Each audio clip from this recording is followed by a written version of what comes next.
თუმცა მე არ გამოვიცავს სამბოლო პროცესს. ზოგადად ეს კანონი ექვემდებარება მთელ საქართველოს. ეს პრობლემა არსებობს ყველგან. საფრთხეს რა შეიძლება გადასაფარის?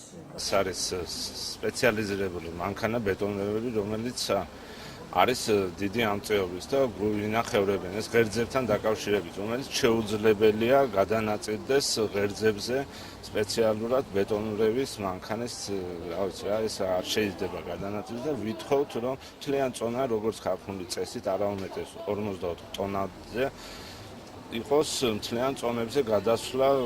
წონებთან დაკავშირებით პრობლემები გვაქვს ყველას და ყველა არის ბიტომრევები, სამასვალები, სპეცმანქანები არის მაგი ფაქტიურად რა.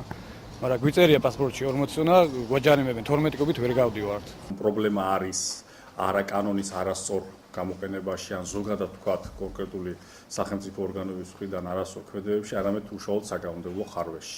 გამომდინარე აქედან დემოკრატიის ინსტიტუტი გამოდის ინიციატივით, რომ საქართველოს ადმინისტრაციულ სამართალდარღვევათა კოდექსის 129 პრიმა მუხში შეტანილი იქნეს ცვლილებები და კერძოდ ღერძული დატვირთვის ნაცვლად შეზღუდვა დაწესდეს საერთო წონაზე. აღნიშნულ საკითხთან დაკავშირებით უახლოეს მომავალში დემოკრატიის ინსტიტუტი საკანონმდებლო წინადადების სახით მიმართავს საქართველოს პარლამენტს.